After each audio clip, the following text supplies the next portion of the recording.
If it's the middle of summer and you notice water around your furnace, chances are the furnace is not actually the issue.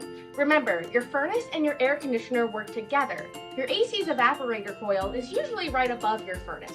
When your AC cools your home, it pulls humidity from the air.